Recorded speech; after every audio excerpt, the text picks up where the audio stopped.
is amazing. This actually came into the show just recently. It's really cool. So I don't know how familiar you are with ComfyUI and Stable Diffusion and any kind of image generation. This is the next level where it's text to video generation. Okay. Yeah, so this run on this laptop. So there are cloud services that you can get to do this, like Sora or Runway ML. There are a lot of things that are starting to do where you just describe something and then video gets created. And that's exactly what this is doing, but it runs all locally on your own PC. And it'll run on an Intel Core Ultra with an Intel Arc GPU built in. So all we did here is we described what we wanted to see, and it generates out a video, and there you go. You can see the quality of the video. It'll generate generally about 5 seconds of video, fairly quickly. But the more frames that you have, the more it's interpreting back on the frames in order to keep everything consistent. So the longer the video is, the more exponential time it takes to finish that video because there's more frames to analyze. So if you look at it, this person in the back looks pretty consistent because they're analyzing all the previous frames. The jacket looks consistent, the buttons look consistent.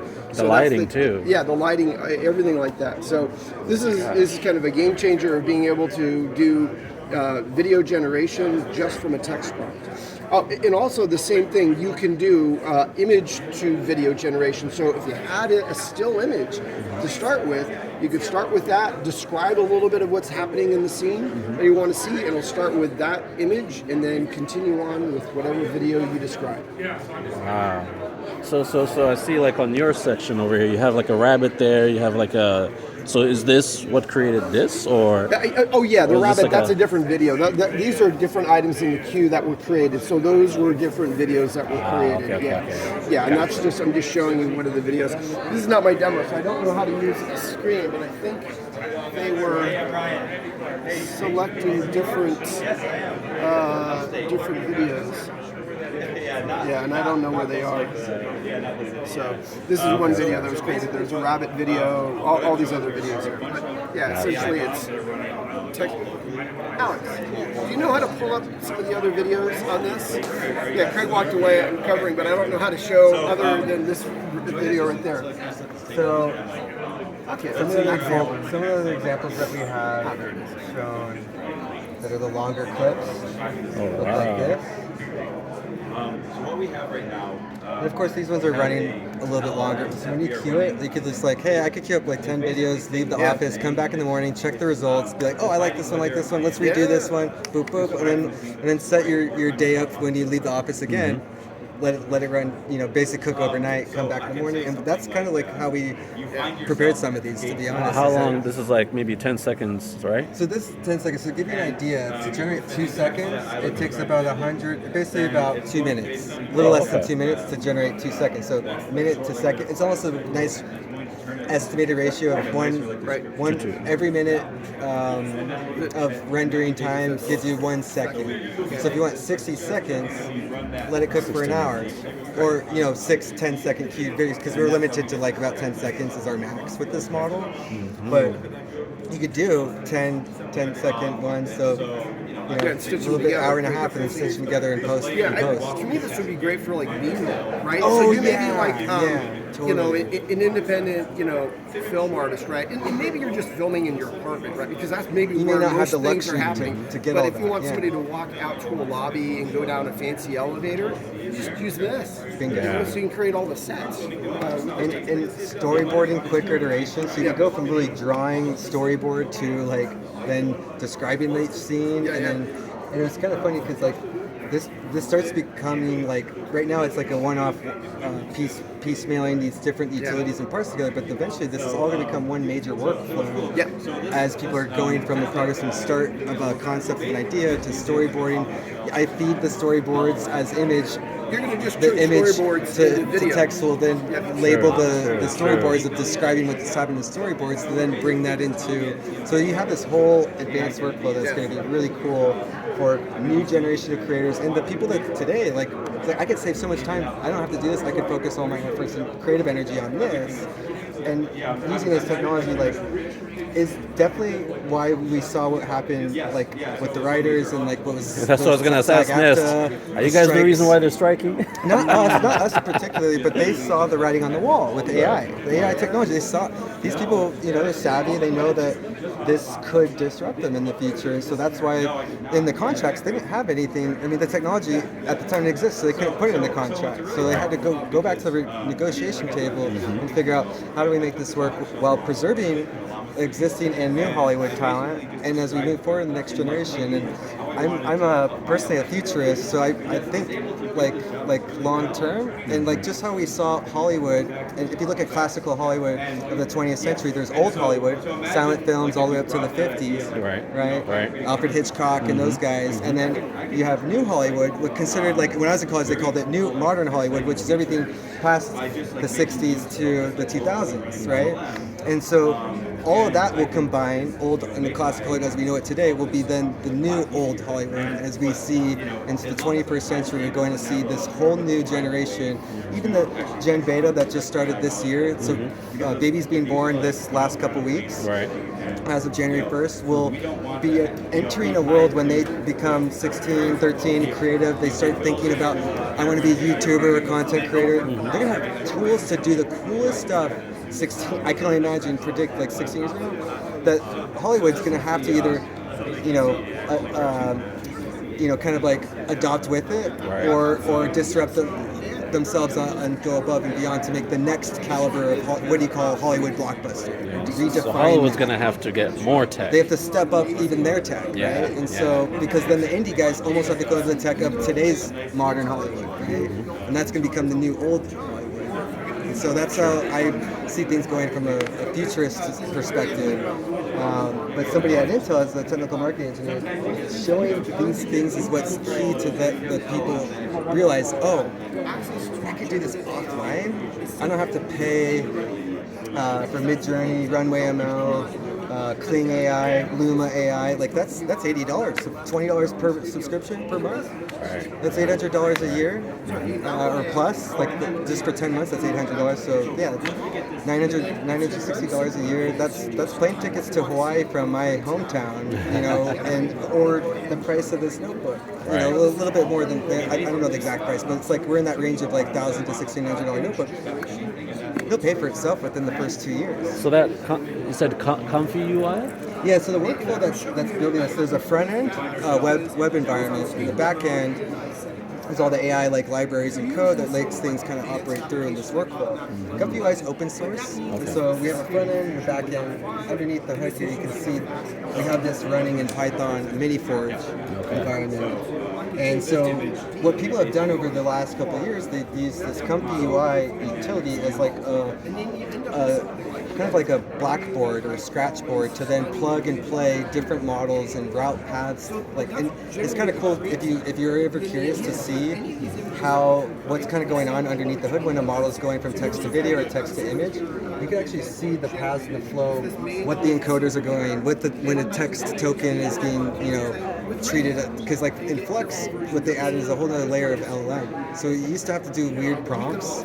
Now I could just describe a paragraph like I'm describing a scene, and a director in a movie, right?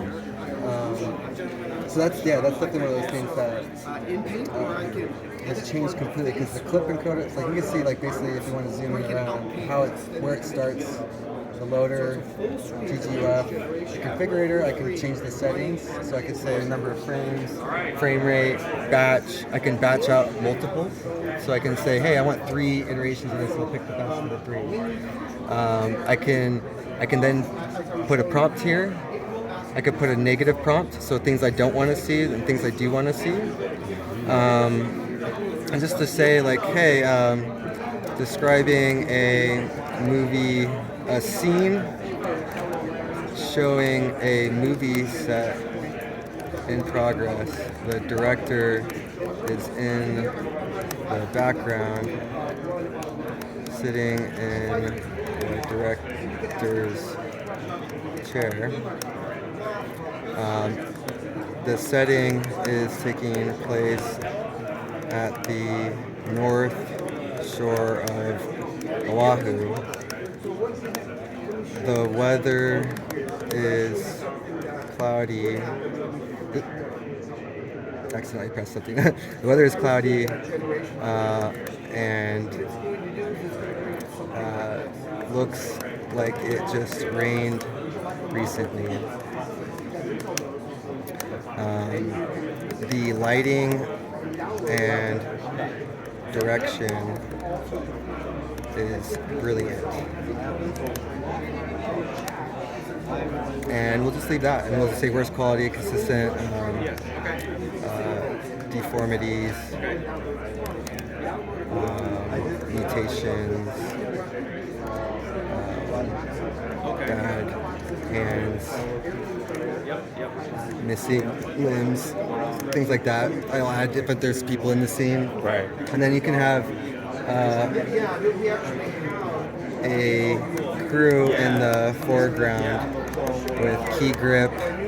What's the name of some of the people that are on set? Because I'm trying to make it depict like a behind the scenes shot.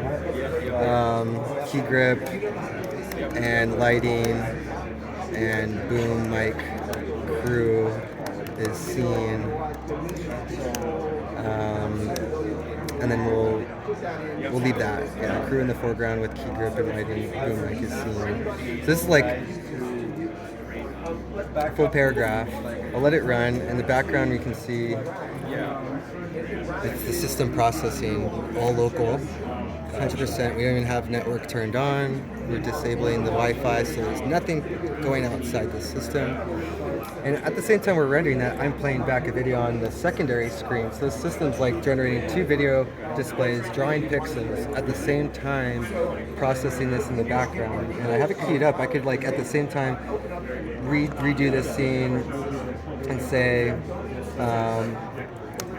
there's a beach resort, luxury, palm tree setting. The sky is clear and sunny.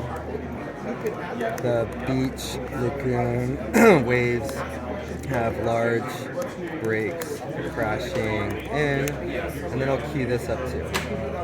I'll do 2 of them. So this will be pending. Wow, that's impressive. And so I could literally like go get my coffee, go take a meeting really quick, come back, and like at the same time online where this model is available is huggingface.co. On huggingface.co, we also provided our optimized version of the model. So we use the tool called Intel OpenVino toolkit, and we could take a base model from open source or wherever, run it through this model optimizer, convert it from whatever format it was before to int4. And now we basically, it's like kind of like what people used to do with audio and compression and like basically quantization. So we quantized everything to integer 4 format. So instead of like a bunch of huge long decimal type of numbers, we're just simplifying the whole like whatever code you want to associate with the model as far as what the model represents as far as weights go. And because that simplifies the model enough with int4, we can store it in memory locally on a system like a laptop without needing to pull all this into video memory on a big desktop workstation type of PC. So because it's a quantized model, we can run it on these types of systems. You can see here actually, this one did generate in 129 seconds. I had no idea what to expect. It looks like a behind the scenes shot, and then we only got 2 seconds of clip, but just to get an idea if the concept works of what I want to like, I could expand this from there. But this starts off like, oh, actually, you know what, let's run with this. Now, what I could do is say, hey, let's increase the amount of frames, right? So let's go frames number. We're going to go up, and it's based on a formula. So you'll see it jumps from 72, so it's n to 8 plus 1. So we're going to do like 81 frames this time. And the frame rate I'm actually going to lower slightly also, just so I could get a little bit more time. So maybe instead of 2 seconds, we'll get like 3 or 4. And I'm going to do 1 batch, and I'm going to queue this up also. So that one's running still, that one's pending, that's just queued. Now while that's all happening there, on a Hugging Face instance, the same like kind of workflow. We have a version of it running on Hugging Face. Where is it?